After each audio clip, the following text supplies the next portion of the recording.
11 enemy fighters close around a single American aircraft at 20,000 feet.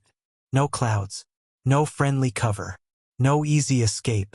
The pilot glances once at the instrument panel, shoves the throttle forward, and begins to climb. At first, the German pilots think he is making a mistake. On their radios, voices overlap in clipped bursts of confidence. They have him alone. They have altitude nearby, numbers, speed, position. The American should dive. He should turn. He should panic.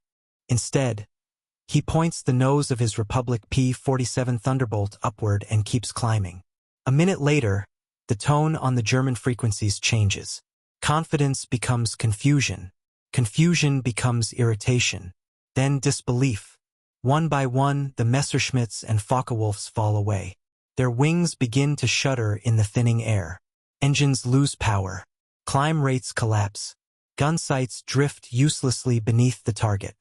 The lone Thunderbolt keeps rising, its radial engine hammering forward, its turbo supercharger screaming as it forces life into the cylinders far above the altitude where the pursuers expected the fight to end. Still, they cannot follow him. What happened in those minutes high over Western Europe was not luck. It was not bravado. It was not the kind of split-second instinct pilots later liked to romanticize when they sat in bars, old and gray, pretending they had always known what to do. It was something colder than instinct. It was calculation.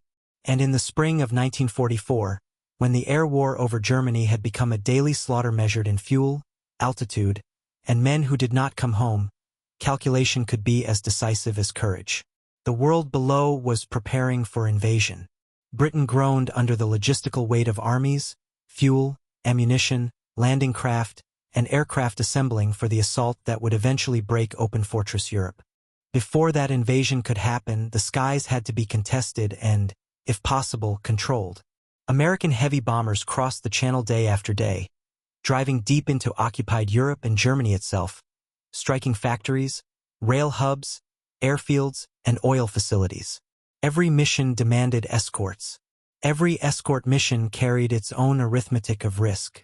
Altitude cost energy. Distance cost fuel. Aggression cost options. Hesitation cost lives.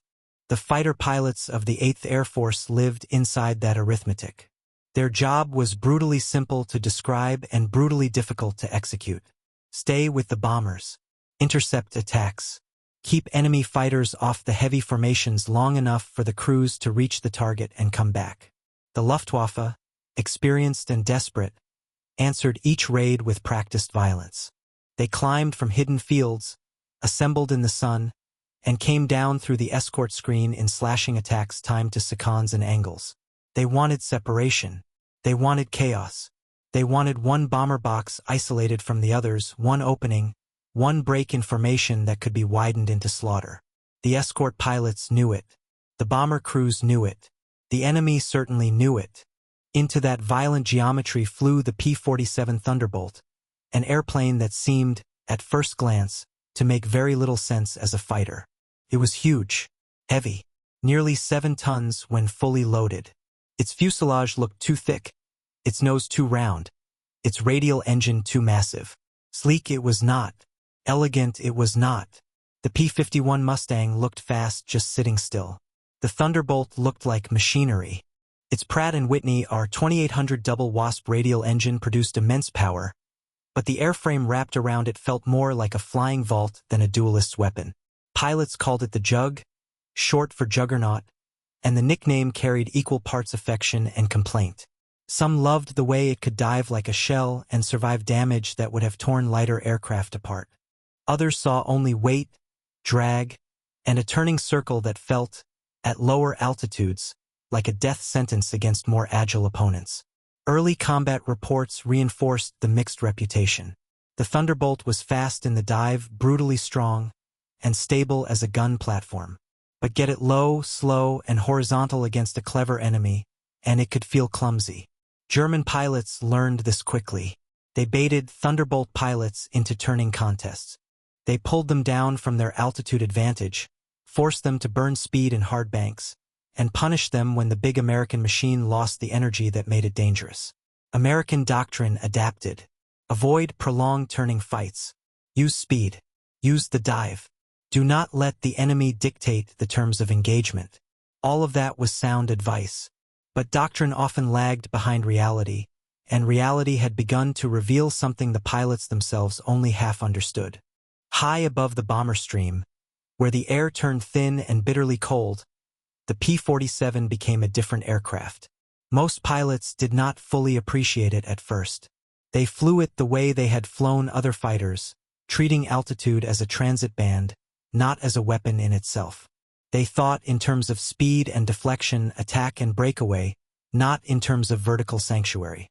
But the engineers who had designed the Thunderbolt had given it a peculiar gift. Deep inside the airframe, ducting and plumbing fed a turbo supercharger that allowed the engine to maintain power at altitudes where other fighters began to gasp. It was a complicated system, temperamental in maintenance and misunderstood by many pilots, but it changed everything if a man knew how to use it. Above 25,000 feet, the playing field began to tilt. Above 30,000, it tilted harder. The pilot at the center of that spring 1944 encounter did not set out to become a legend. His name would never dominate ace rankings or appear in the popular memory of the war with the same force as the more flamboyant fighter heroes. He flew with the 56 Fighter Group out of Boxted, one of the most experienced P-47 organizations in England, and he had come to war not as a natural-born aviator but as a man who learned by repetition, procedure, and careful respect for machinery.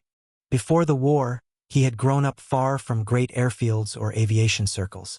The machines of his early life were farm tractors, truck engines, and the practical hardware of ordinary American work. Flying was not destiny. It was something he fought his way into. He washed out once, plied again, passed the second time. His instructors did not describe him as brilliant or flamboyant. They described him as steady, disciplined, methodical, the sort of pilot who could be trusted to remember procedures and respect limitations. That turned out to matter, because the P-47 was not an airplane that rewarded impulse. It was not something to be bullied into performance. It asked to be managed, to be listened to. Pilots who treated it crudely often came away unimpressed. Pilots who learned its systems discovered an aircraft far more capable than first impressions suggested. He learned the turbo, learned to watch manifold pressure the way other men watched the horizon, learned how to keep the engine in the sweet band where power held without overstressing the system, learned how to read oil temperature and cylinder head behavior not as abstract gauges but as warning signals from a living machine. He learned to trim carefully at speed, because muscling the controls wasted energy, and in combat wasted energy was often the beginning of defeat. Around him, many pilots wanted Mustangs. The P-51 was glamorous, long-ranged, and undeniably excellent. It looked like the future. The Thunderbolt looked like a machine built by someone who expected weather, flak, and hard landings. But the man in the jug kept noticing something on escort missions. During long high-altitude climbs and intercepts, the P-47 held its power in a way the others rarely discussed. If managed correctly, it did not simply endure the upper air. It owned it, so he began to test the edges. Not in wild stunts, not in combat at first, in little moments, during non-critical climbs, during the dead stretches between contacts. He watched how much speed he could trade for altitude. He watched the gauges as he passed through 28,000 feet, then 30, then higher than most pilots thought worthwhile. The aircraft manuals gave one set of answers. The sky gave another. What he found was not magic. It was engineering. At extreme altitude, the Thunderbolt retained useful power because its turbo supercharger kept feeding dense air into the engine when others were already losing breath. Enemy fighters could reach high altitudes too, of course, but not all of them could fight there equally well, and not all of them could sustain an aggressive climb once the fight had moved into that thin blue band above the bombers. No one had asked him to prove this. No staff officer had sent him up with a clipboard and stopwatch. He did it for the oldest reason pilots test anything in war. Because someday, the thing you notice in quiet air may save your life when the shooting starts. The missions in the spring of 1944 were relentless. Bomber formations droned eastward, Contrails smeared across the upper sky, while escort groups orbited, climbed, and repositioned to meet threats from multiple axes. The Luftwaffe coordinated high and low attacks, using Bf-109s and Fw-190s in combinations meant to pull the American escorts out of place. High fighters positioned in the sun. Lower groups slashed at the bombers and climbed away. The geometry was always shifting, and fuel always lurked in the background like a second enemy. A P-47 could carry internal fuel and often a belly tank, but combat burned gallons at terrifying rates. Throttle forward, boost up, maneuvering hard, and the gauges dropped faster than men liked to admit. Running dry over enemy territory was not hypothetical. It happened. Pilots bailed out over forests and villages, hoping to land among civilians or resistance networks rather than soldiers with rifles. Altitude made all of it harder. Above 25,000 feet, the cold became vicious. Cockpit heaters never quite kept up. Frost grew along the canopy framing. Oxygen flow became sacred. Hypoxia crept in quietly, dulling judgment before a man realized he was in trouble. Pilots watched each other for signs of slowed reaction or drifting formation. The enemy understood these stresses and exploited them, often staging attacks from above to force the Americans into energy-burning climbs before the real fight even began. Conventional wisdom was clear. Do not get trapped in the vertical unless you hold a clear speed advantage. Do not chase climbing German fighters into the thin air where the aircraft feels soft on the controls and every instinct tells you to lower the nose. The problem with conventional wisdom is that it is often built on what most men are willing to test, not on what is truly possible. The pilot in the Jug had been testing quietly for months, and on one mission in the spring of 1944, he was finally going to use what he had learned. The briefing that morning was routine enough to lull a man into carelessness if he allowed it. Heavy bombers to central Germany. Expected fighter opposition high. Escort altitude in the mid-20s. Weather clear over the continent. The pilots pulled on flight gear, checked harnesses, throat mics, oxygen hoses, maps folded into the leg pockets of their flight suits. Outside, thunderbolts waited in revetments, propellers ticking in the morning cold, dark and heavy and full of latent violence. He climbed into the cockpit and settled into the seat with the familiar sequence moving through his hands almost without thought. Fuel selectors, trim tabs, mixture rich, turbo set, canopy locked. Engine start came like mechanical thunder. The big radial coughed, spat blue smoke, then caught and roared alive, shaking the entire aircraft until it settled into its brutal rhythm. He watched the gauges, magnetos, tachometer, temperatures, pressure, every needle where it should be. Takeoff in a loaded P-47 was always a commitment. 7 tons of airplane, fuel, ammunition, and fear thundering down a narrow strip, trusting the engine to hold and the landing gear to behave and the entire machine to transform from earthbound weight into flight before the runway ran out. The tail lifted, the rumble smoothed, the Jug clawed itself off the ground. He retracted the gear with a hydraulic thump and climbed into position with the rest of the flight, turning east toward the channel and the war waiting beyond it. The channel crossing was quiet, too quiet, the kind of silence that made men check their instruments more often than necessary, as if the calm itself were a warning. The formation climbed steadily, engines droning in unison, contrails beginning to form in thin white lines behind them as they gained altitude. Below, the gray water stretched endlessly. Ahead, the continent waited. They crossed into occupied France without incident. No flak at first, no fighters, just the slow, deliberate climb toward operating altitude. The sky widened, pale and empty, the curvature of the horizon barely perceptible at the edges of vision. Then, far ahead, the bombers appeared, a constellation of metal, B-17s holding tight formation, dark shapes against the high sky, their wings level, their discipline absolute. You could almost feel the weight of them from miles away. Each aircraft carried 10 men. Each formation represented hundreds of lives, all depending on timing, positioning, and the thin shield provided by the fighters weaving around them. Black bursts of flak began to bloom far below, slow and heavy, rising toward the bomber stream like distant thunderheads. Then the radio crackled. Bandits high. 9 o'clock. The calm broke instantly. Heads turned. Eyes narrowed against glare. Pilots searched the sky where the sun washed detail into nothing. Then the shapes resolved, small, dark, descending from above. Messerschmitts. At least a dozen. Maybe more. Positioned perfectly for a diving attack on the bombers. The call came sharp and immediate. Brake and intercept. The thunderbolts banked hard. Throttles forward. Boost rising. The big fighters did not accelerate gracefully, but they accelerated with certainty. Heavy, deliberate power. The kind that did not ask permission. The German formation split. Some continued down toward the bombers. Others turned to engage the intercepting fighters. The sky fractured into separate engagements almost instantly, each pilot now operating inside his own shrinking piece of air. He picked a target. A Bf-109 curving toward him, nose dipping slightly, preparing to fire into the formation below. He pulled lead, squeezed the trigger, and watched the tracers reach.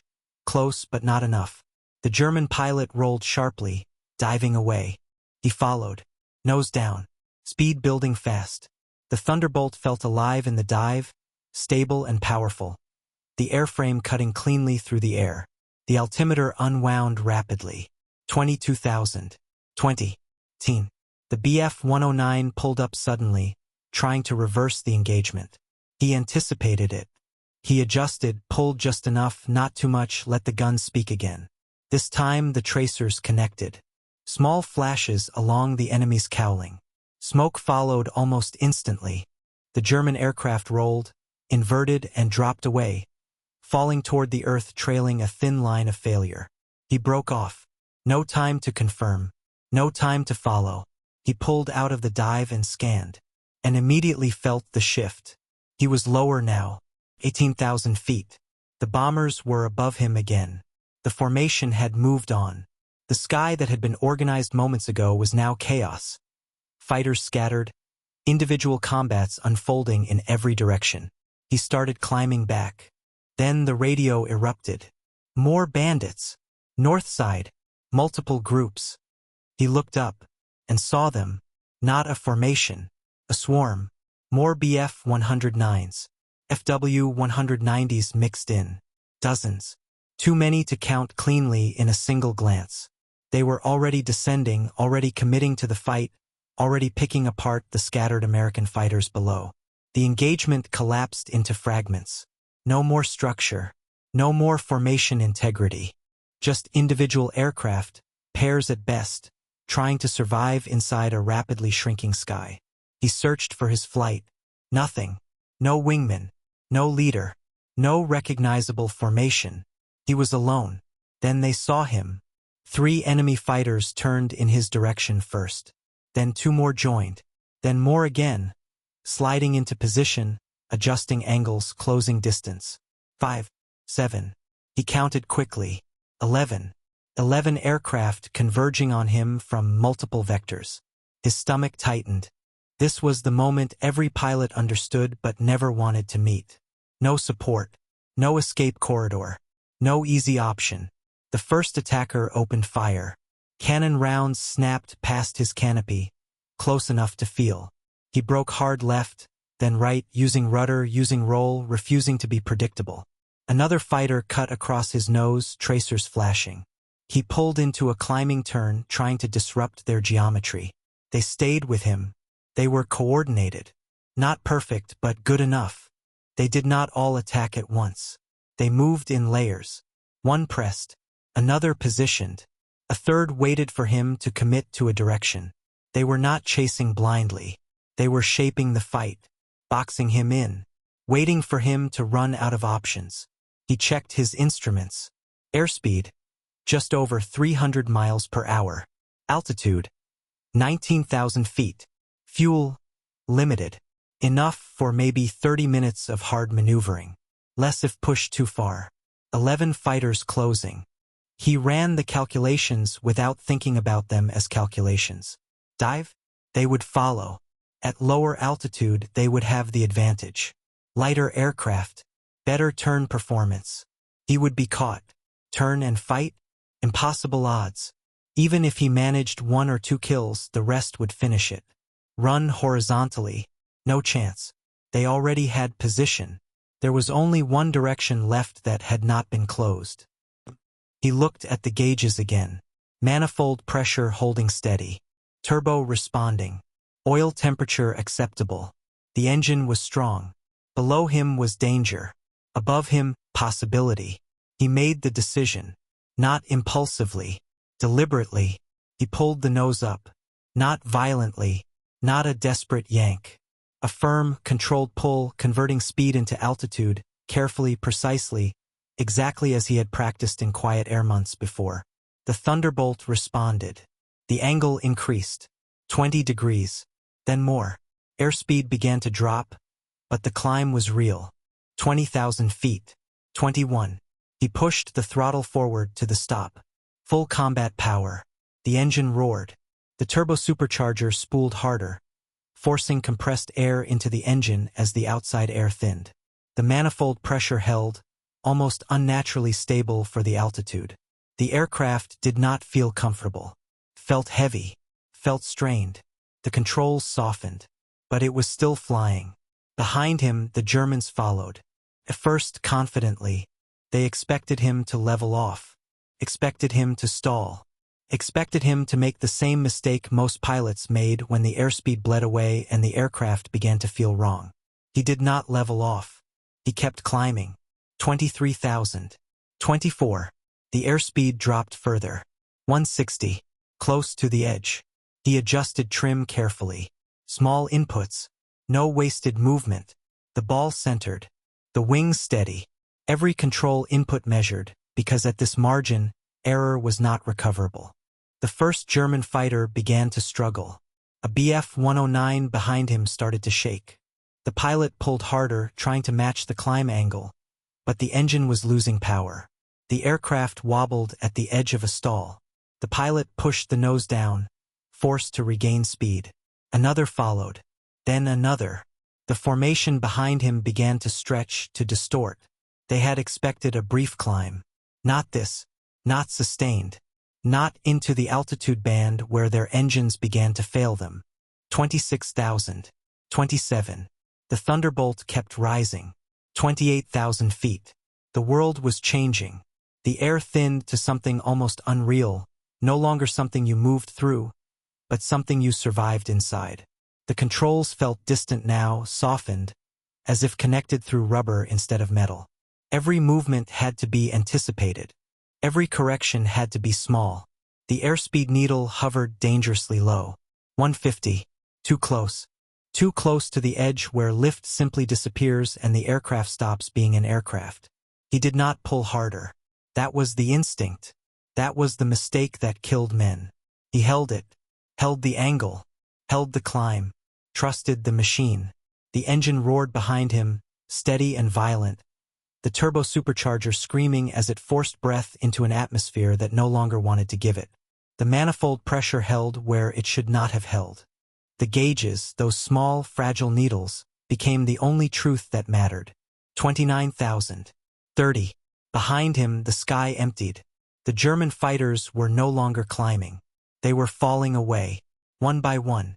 A Messerschmitt tried to hold on just a little longer than the others. Its nose pitched high, too high, the wings beginning to shudder as the pilot tried to force performance out of an engine that no longer had anything left to give. For a moment it hung there, suspended between ambition and physics. Then it broke. The nose dropped, fell away, joining the others. Below him now scattered shapes, black crosses shrinking against the pale earth, circling, descending, abandoning the pursuit. They could not follow. Not because they lacked courage, because they lacked air. 31,000. 32. The thunderbolt was alone now, completely alone.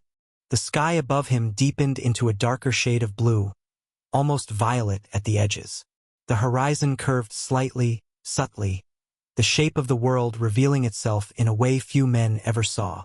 Below, the war continued, bombers pressing forward, fighters weaving, flak blooming like black flowers. But up here, there was distance. Silence, almost. Only the engine remained. And his breathing. Each breath deliberate through the oxygen mask. Each inhalation conscious, controlled. The cold had become something beyond discomfort now. Pressed into bone, into fingertips, into thought itself. 33,000. 34. He held it just a little longer. Not for escape anymore. For proof. Proof that the machine could do what it was doing. Proof that this was real. At 35,000 feet, he leveled off. The aircraft settled. Barely. The controls were soft, the margins razor-thin, but it was flying. Still flying. He turned his head and looked back. Nothing behind him. Nothing climbing. Nothing even trying. The 11 fighters that had surrounded him minutes earlier were gone from his sky entirely. He had not outrun them. He had outclimbed them. For a moment, just one, he allowed himself to exist in it. The silence. The distance.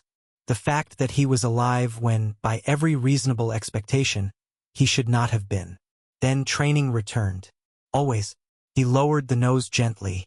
The descent began. The Thunderbolt responded immediately, picking up speed, regaining solidity, returning from that fragile edge where flight becomes negotiation. The controls firmed. The engine note deepened. The cockpit warmed slightly as he dropped back into denser air. 30,000. 28. 26. The world returned to something recognizable. By 24,000 feet, the aircraft felt like itself again. Heavy. Strong. Reliable. The jug. He keyed the radio, reported his position, rejoined what remained of the escort. No one had seen it happen. No gun camera captured it. No wingman witnessed it. No formation recorded it in the moment. It existed only in fragments, enemy radio confusion, a single pilot's report, and the quiet certainty of a man who had just discovered something the rest of the war had not yet learned. After the mission, he wrote it down. Not dramatically, not as a story, as a report. Engaged by multiple enemy fighters.